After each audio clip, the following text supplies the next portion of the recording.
Сайн байцгаана уу? Энэ удаад болохоор би маникюр хийгээд сурчвал Монголд маникюрснаар ажиллах юм хэр байдаг талаар ярих гэж бодож байна. Би бас өөрийнхөө яаж маникюрчин болж шинэ жил ажилласан талаар ярих гэж бодлоо. Би хамгийн анх гэлэн будаг байдаг гэдгийг манай үеэлэгч humсаа бодуулаад манай үеэлэгч л дандаа аяг угаадсан мөртлөө миний humсны будаг арилчаад үеэлэгч humсны будаг байгаль гэдэг байхгүй юу? Тэснэ бүр амар урт ургаж мургаад энэ хүртэл ургацсан юм байлоо. Бүр гайхаад таны humсны будаг яг арилахгүй байна гэдгсэн чинь манай үеэлэгч би гээлэр бодуулсан хонгороогоор гэд найзаараа бодуулсан гэж таардаг байхгүй юу? Тэгэхээр нь би ямар гоё ийм будаг байд юм байна гэж бодоод би бүр амар сонирхоод анх 9 10 дугаар ангидаа л тэгэж анх сонирхож эхэлж ийсэн. Чид би ээжд хэлээд ийм гоё будаг байд юм байна ээжээ би ийм будаг авмаар байна гэдгсэн чи ээж хоёр тэр үед манжуур явж таарад. Манжуураас нэг татаа тунгаадж байгаа юм авч байгаа штэ. Ятад хүмүүс ч байлоо. Их амар орс морсоор ярьдаггүй байсан баха. Ямар тач нэг тийм л хүмүүс хийх гээл. Тэгээд нэг бейс, топ эднэр манжуураас авчирдаг байхгүй юу? Манжуураас авчирчаад Монголоос лед гэрэл аваад лед гэрэл нь айгүй хямдхан анх бол 20 мянгаар нэг юм дөрвөлчин том лед биш UV гэрэл авч ирсэн. Тэгэл тэрэн дээр амар догтлол баярлал өөртөө анх хүмүүс хийж чадахгүй болохоор ээжийг туршилтаа болгож урдаа суулгаалаа. Би тэгээд ингээд уртсгагч цаас авах мөнгөө хэмнээд скотчээр ингээ өөрөө уртсгагч хийсэн заяо. Ингээ умсанд нь хийдэг хэсэг нь юм төмөртэй. Тэгж амар хичээл зүтгэл гаргаж хийхийг оролддог байсан байхгүй юу? Тэр үед өөрөө тийм нэг скотч ашиглаад, цаас ашиглаад, төмөр ашиглаад нэг тийм юм цаас уртсгагч хийсэн байсан. Тэр би тэгтээ YouTube-ээс харсан байхгүй юу? Ер нь бол тийм олон удаа ашиглах боломжтой уртсгагч байд юм байлээ. Тэрийг дагаад би хийсэн. Манжуураас авсан топ бейс тэгээ нөгөө нэг гэлээд тавиад humс хийх гэж үзвээ. YouTube-ээс ингээд бичлэгнүүд үзсэн чинь тэр үед ингээд Монгол бичлэг ерөөсөө байдгүй. Дандаа Америк, Англи, Орос морс гэд ер нь бол дандаа гадаадын бичлэгүүд байдаг байсан. Тэгээд тэр бичлэгийг үзсэн чинь ингээд нэг хард гейл дүрхэн гэх нэг тиймэрхүү юм ярьсан байхгүй юу? Тэгээд тэгэхээр нь би за гэж удаад ээжийн humсанд яг тэр бичлэгийг харснараа humс хийж өгдөг байхгүй юу? Тэгэл ээж хоёр чинь угаасаа миний анхных юм чинь амар утас юм аа. Орой 11 гэж эхлээд үүрээр 3 гэж дуусаад humсыг хийж. Өөр хамтаа ээж намайг бүр амар дэмждэг болохоор бол 3 цаг хүртэл надад ингээ гараа өгөө суусан бах та. Маргааш нь ажилдаа ээжиж ингээ надад ингээ гараа өгөө суудсан за. Тэгээ би ч яг маргааш нь бас хичээлтэй л дээ. Гэтэ 10 жил явах те нэг амар ядраад ах юм байхгүй. Ажил хийх гэж байгаа хүмүүс чинь 10 жил хүүхдээс бодвол нилээ ачаалттай ядрын штэ.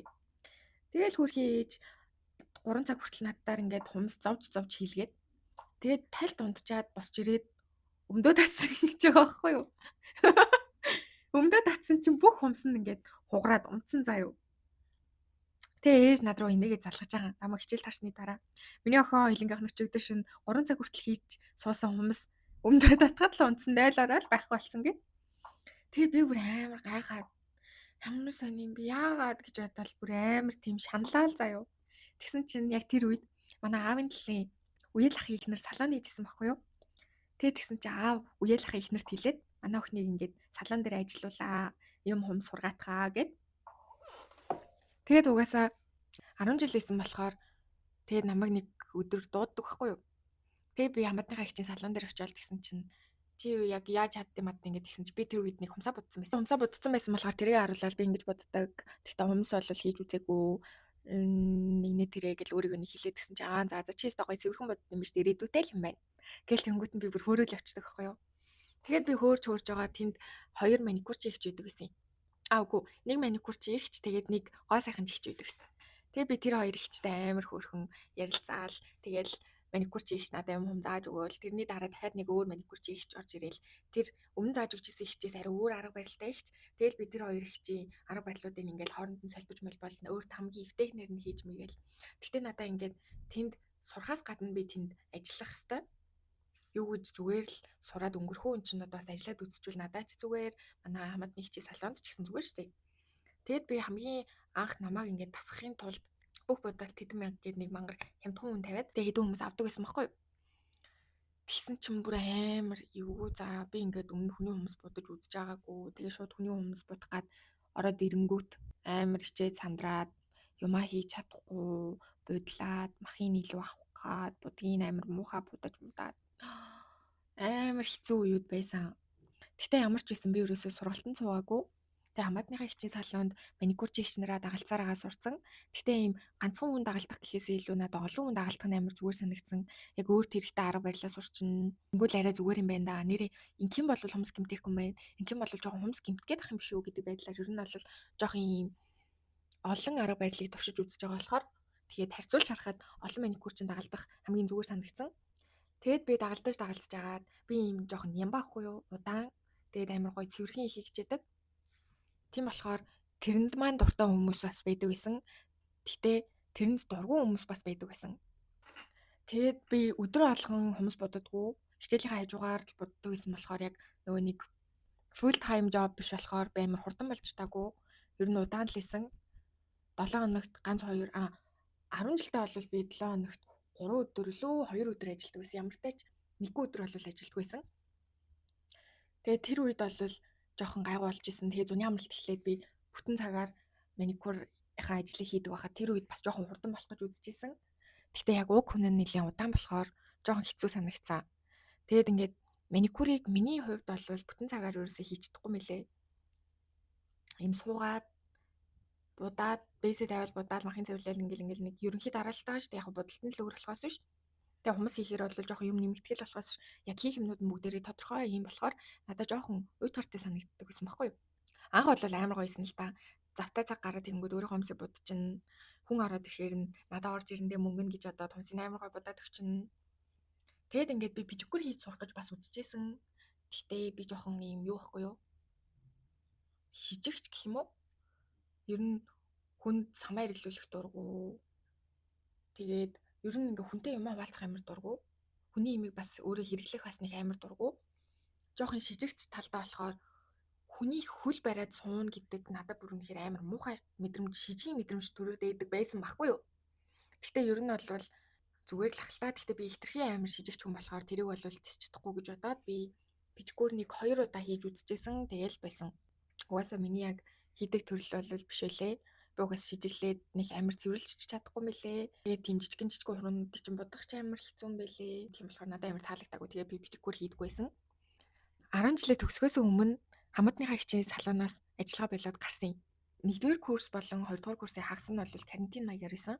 Би карантин дуусаад бийжсэн чи манай найз нэг салонд ресепшн хийгээд орсон байсан. Тэгээ намайг чи энд нэмэ орох уу? Манай салон амар дэжгүй штэ. Чи нэг хурж ирээд уулзчих юм уу? Хийжсэн зургуудаа явуулчих юм уу гэд. Тэгээд би хийжсэн зургаа явуулаад гэсэн чинь гэрэлтэй очиж уулзахаар болоод. Тэгээ би айгуу удаа ажилласан. Оюутныхаа 3 жил ажилласан салон дээр очиж захирлага олсон юм. Тэгэл ингээл уулзаал тэгснээ шууд тэр өдрөөс эхлээд намайг ажиллуулахаар болоод тэг би нөгөө нэг ойр төний хүмүүс бодаагүй бүр юм төсөөрсөн байгаа штэ. Тэгээд сандарч ядчих чинь би ядчих тэр үед дэрил хэрглэж чаддаггүйсэн байхгүй юу? Тэгээд тэгсэн чинь тэр салон дэрил хэргэлдэг гэж тараад хүмүүсийн бодгийг дэрилээр ярилгаж өгдөг. Тэгэд би захирлаа би дэрил хэрглэж чадахгүй штэ гэсэн чинь зүгээр өөрийнхоороо л арилгачих ямар ч асуудалгүйгээд тэгээ би өөрийнхоороо арилгаа bijсэн чинь над дээр таарсан үйлчлүүлэгч амар муухай штэ заяа. Ямар удаан юм бэ? Ямар ядраатай юм жоо хурдан хэлтэй би яарад штэ гэж мэгэл за. Хоох. Яах гэж орж ирсэн тэгээ яарч исэн бол замаа л бодвол зам руугаа л явал та гэлчмээр бүр юм түүхтэй санагдаад би тэгээ тэр үед амар шантрах гад за би чадахгүй мэн дөө гэж бодсон чинь манай салооны захирлагч намайг бүр амар тайдагаруулад зүгээр юм байж болно штэ чи дараа ингээд өөрийнхөө багчнуудаа явчираад бэлтгэлтэй хийчих тэгээд дэриллээ маникюр чигч нараасаа сурчих тэгээд чи чадна уу ямар ч асуудалгүй ер нь бол ганц хоёр ийм хүн байдیں۔ Стресстэй ирээд тэгээд стрессээ ер нь бол ингэж тайлж гинэ гэсэн үг. Байн гол ийм хүн байхгүй бити санаа зов гэд намайг тавьшуулаад. Тэгээ би тэнд эхлээд бол 7 хоногт 2-3 ажиллаад идэв гэсэн. Сүүл рүүгээ 7 хоногт нэг удаа ажилладаг болсон. Тэгэд ингээд би цалингийн бодоод үзэхээр эхний манай хамаатны хичээл салон бол нэг амар үнэтэй салон биш. Зүгээр энгийн салон. Энэс авдаг миний цалин бол 10 жилийн хүүхдэд би анх удаа шинэ жилээр анхныхаа цалингааж үзчихсэн 100,000 төгрөг. Тэгтээ ингээд сурч мурах гэж амар хугацаа орсон. Би хүмүүнийх амар сүртэй бодож мудаагүй байж 100,000 төгрөг авна гэдэг надад бүр амар гоёсэн. Тэгээ би 10 жилдээ амар баян оюутан байсан. Үгүй баян сурагч байсан. Тэгээд нөгөө нэг 2 дахь салон дээр ороод тэр салон болохоор айгу үнэтэй салон. Локейшн нь амар үнэтэй газар байдаг ч гэсэн тэр дундаа амар боломжтой үнэтэй салон баггүй юу. Тэгээд ингээд маникюрчид ер нь хөвчлэн миний бодлоор хувилж авдаг. Ихэнх нь ер нь 60 40 байдаг баг. Маникюрчны 40-ыг аваад салон нь 60-ыг аваад явцдаг. Тэгээд ингээд бодоод үзэх юм бол би амар удаан ийм тааваараа гоё цэвэрхий хийчихдэг болохоор би 2 цагт нэг хүн авдаг. Ингийн бодолт байсан ч хамаагүй би ер нь бол 2 цагт нэг л хүн дуусгаж чаддаг. Тэгээд ингээд 10 цаг ажиллах байгаа болохоор ер нь хамгийн ихдээ 6 хүн үгүй 5 хүн авч чаддаг байхгүй юу? Тэгээд 5 хүн аваад тэгэнгүүт заримдаа ингээд хүмүүс орж ирнэ янз бүр байна. Тэгээд тэнгүүд одоо миний хийж байгаа офис ажлын цалин бодох юм бол амар өндөр байгаа байхгүй юу? Би маникюр хийдэг байхдаа ер нь баярын өдрөө төгөхөөр ер нь хүмүүс амар хумсаа бодуулдаг штеп. Тэр үед бол би өдрийн бараг 150 200 гаранг бол хийждэг байсан. Тэгээд ингээд заримдаа амар ачаалттай тэгээд 7 хоногт олон ажилласан өдөр ах юм бол би бүр 3 4 хоног ажиллаад сая төгрөг авчих боломжтой. Амар гоё цалингийн үед бол өндөр санагддаг надаа. Тэгээд оюутан байхдаа маникюр хийдэг ажил хийх надад амар давуу тал юм шиг санагдаад байт юм аа. Оюутнууд чинь зөөгч хийдэг, бариста хийдэг, тэгээд CU-д ажилладаг. Инээ тэрэ гээд ер нь бол янз бүрийн хийх боломжтой ажлууд байгаа шүү дээ, хөргөлтэй ажилтан ч юм уу. Гэтэ эмэгтэй хүмүүстэд хамгийн гоё юм аа. Бид нь амар тэгс мөртлөө амар гоё өндөр цалинтай ажил бол миний хувьд маникюр гэж боддог байхгүй юу. Тэгээд ингээ өөрөө маникюр хийгээс сурчих юм бол эсвэл маникюр хийх сонирхолтой байх юм бол ер нь одоо маникюрын салонуудад маникюрч амар дутагдж байгаа. Би ингээ сүүлд гарахтаа ажиллаж исэн салондоо маникюрч олж өгчөөд ууг нь гаруул амар зүгээр санагдаад тэгээ би ингээд өөрөө маникюрч хайсан байхгүй юу. Тэгсэн чинь ийм маникюрчин хүмүүс бол нэлээд ховор юм билээ. Тийм болохоор ийм оюутан хүмүүсийг бол салонууд айгүй дуртайгаар сургаад авчна гэж би бодож байна.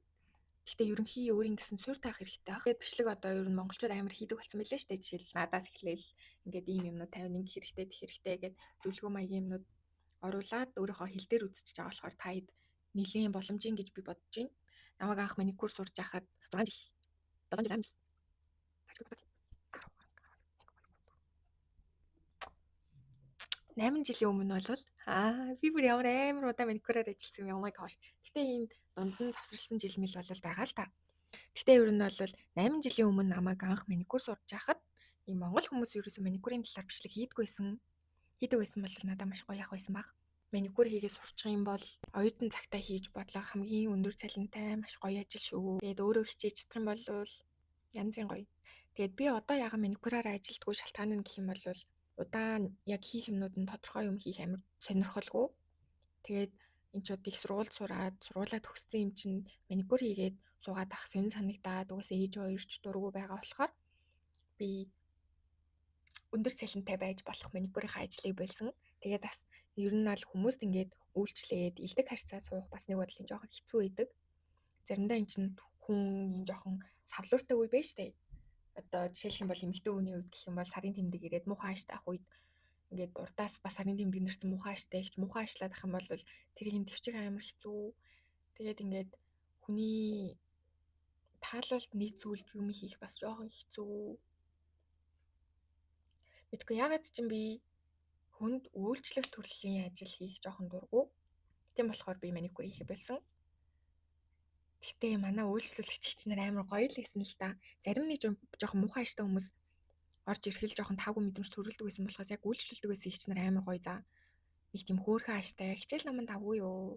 Яаж ин да? Хизээ төгсгөлээ гэл нэг хөөрхөн юмнууд яриад одоо намайг очихо болцсон чинь манай байнга ирдэг байсан ихч. Намайг санджлаа гах та гэж хаяа боддог. Тэгээд ингээд маникюр хийгээд том салонд ажиллах юм бол амар мундаг гоё юм бизнес вумен ихчнэр орж ирж мэрнэ. Тэгэл ямар мундаг юм бэ? Би юм болох юмсан гэдэг бодол бас төрнө. Тэгээд бас танилын хүрээ нэмэгдэх болохоор илүү олон боломж гарч ирж магадгүй. Нэх гоё захирал ихчнэр амар их орж ирдэг байсан манай салонд.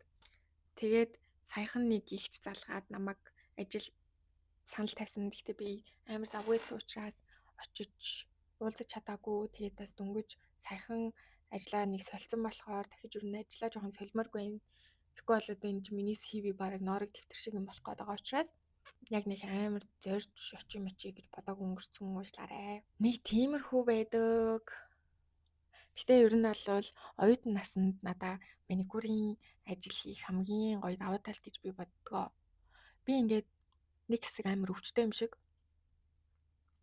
Маникюрын ажлыг чигээд хичээлдээ ч яваад хажуугаар нь би бүр CU-д ажиллаж үзсэн байхгүй юу? Тэгсэн чинь CU-д ажиллах надад амар хог юм байсан. Яасан бэ гэхээр бараагаа өрнө, касан дээр зогсон шал угаан, 0 угаан, угаац хасгана гэх мэтчлэн амар олон заваан юмнууд хийдэг. Би тэгээ нөгөө нэг маникюраасаа өөр ажил хийж үзэж байгаагүй оюутан болсноос хойш. Тэгээ би хийж үзэж байгааг болохоор зөөч хийж үзмээр санагддаг байсан. Кофе найруулдаг бариста хийж үзмээр санагддаг байсан. Тийм олон ажил хийж үзмээр санагддаг байсан болохоор CU-д ажиллаад үтсэн чинь тэгэл CU-д ажиллаж үтснээс хойш би за надад угаасаа өөр ажил тохиромжгүй байна. Өөр ажлууд ч амар хэцүү байд юм байна. Маникюрын ажил хамгийн боломжийн мөртлөө гоё өндөр цалинтай янзын ажил юм биш үү гэж би бодож исэн. Тэгээд одоо оюутан байгаа эсвэл дөнгөж 10 жилээ төгсөж байгаа хүмүүс ахын болвол боломж олдвол өөрийгөө маникюр хийх ур чадвартай байна уу, гарын эв дүүтэй байна уу гэдгээ нэг шалгаад үзчихээрэй. Хэрвээ үнэхээр эв дүүтэй байх юм бол гоё оюутан наснда хэрэглээнийхээ мөнгийг олж болох ажил маникюр шүү. Тэгээ салаанууд маш олон байгаа ч гэсэн маникюрчид хангалттай олон биш байгаа гэж би өөрийнхөө хувьас бодож байна. Тийм болохоор бөөндөө гоё маникюр хийж сураарай. За тэгээд өөрийнхөө туршлагаас хуваалцахад нэг иймэрхүү байлаа. Миний оюутны 4 жил амар гоё исэн. Маникюр хийгээд хангалттай хөөрхөн шоудах мөнгө ч олцдог. Өдрийнхөө хоолны мөнгийг ч олцдог. Байсан. Тэгтээ арай би сургалтын төлбөрийг бол арай төлдөггүй исэн. Манай ээж хоёр төлдөг гэсэн болохоор ер нь бол би карманы мөнгөө өөрөө хийхийг амар хичээдэг байсан. Заримдаа нөгөө нэг хүн багтаагаас болоод цалин бага авдаг үе байдаг байхгүй юу? Тэр үеэл биш болвол тэгээд би ер нь ээж хоёроос нэг амар их мөнгө бол аваад байдгүй. Тэгсэн мөртлөө би амар үргэлгэн төрлийн хүн болохоор тэгээд өөрийнхөө үргэлгэн хэрэгцээг өөрөө ажиллаа хийгээд тэгээ өөрөө гангараад тэгээ хүмүүстэй танилцаад хөрх олцдог байсан. Тэгээд ер нь үйлчлэгээний байгууллагт ажиллаж үзэн гэдэг бол хүмүүс үйлчлэгээний байгууллагт ороод ямар зам байдал гаргах, яах хийхээ ер нь өөрөө мэддэг болчтой байх гэж боддог. Би ингээд үйлчлэгээний байгууллагт ороод амар гоё харьцахыг хичээдэг. Яагаад гэхээр би өөрөө үйлчлэгээний байгууллагт харьцажсэн, надтай муухай харьцажсэн хүмүүс байгаа, надтай гоё харьцажсэн хүмүүс байгаа. Тэгээ надтай гоё харьцажсэн хүмүүсийн батгаар би бүр амар хайр хүрээд идэг болохоор би тэгэж бас хин нэгний хайрыг хүргэсэн үйлчлүүлэгч байхыг хүсдэг учраас хайр гоё харьцахыг хичээдэг. Тийм болохоор үйлчлэгээний байгууллага таад маань ажиллаад үзээрэй. Ер нь бол хэрэгтэй шүү. Ер нь ажиллаж үзээгүй хүн бараг л байхгүй бах төө. Баяа л хүүхдүүд ч гэсэн гадаад руу сургалт яваад үйлчлэгээний байгууллагт ажиллаж үзчихэл байгаа. Ингээл хүүхдүүд ч гэсэн оюутан багтаа одоо хэрэгцээнийхээ мөнгийг авах гэж ер нь бүхэл хүмүүс ажил хийдэг болсон. Тийм болохоор ихэнх хүмүүс үйлчлэгээний байгууллагт харьцаж үзэж байгаа болохоор та хэд маань гоо сайхны үйлчлэгээний байгууллага буюу маникюрыг хийж сураарай гэж хүсмээр байна. Тэгээд ер нь нэг юм дахиад нэмээд хэлэхэд педикюр хийх нь маникюр хийхээс хамаагүй өндөр цалинтай.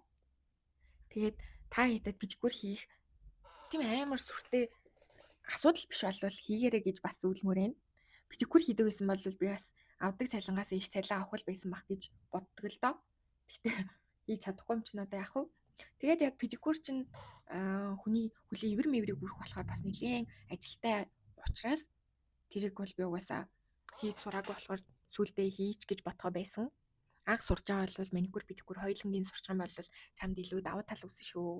Гадаад руу гарсан ч гэсэн монгол хүмүүс маникюраараа амар өндөр цалин аваа явдаг гэсэн.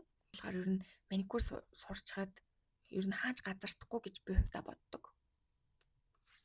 Тийм байна. Тэгээд бүгдэнд нь амжилт хүсье. Өөр үзмээр байгаа маникюраар зөвлөгөө авмаар байгаа юмнууд ах юм бол нээлттэй комент хэсэгт бичээрэй. Би тэгээ та нарт юу ч чаддаг бүх юмаа зааж өгөхийг хичээх болно шүү. Би өөрөө яг ийм маникюр салууны салбарт ажиллаж чадахгүй байгаа ч гэсэн миний бичлэгийг үзээ та хэд маань өөрийнхөө гарыг гэртээ гоё будаад үнэхээр гоё цэвэрхэн будаж чадаад ах юм бол салуунд очиж чадвараа туршиж үзээд гоё мөнгөтэй ажил хийх юм бол бас амар гоё урамтай байдаг шүү дээ. Анх бол надаа маникюр хийж цалин авах амар гоё идэг гэсэн. 10 жилээс орлоготой байна гэж яг яад юм болоо гэдэг бодлыг маань шууд биелүүлж өгсөн ажил бол ялцчихгүй маникюр хийдэг. Тэгээ 10 жилийн хүүхдүүд ер нь одоо маникюр хийдэг баха. Намайг хийдэг байхад хүмүүс амар гайхаал. Хөөх ямар жоохон юм бэ чи? Хэдэн настай юм? 10 жил юм уу? Оюутан юм уу гэж амар суртаа асуудаг гэсэн.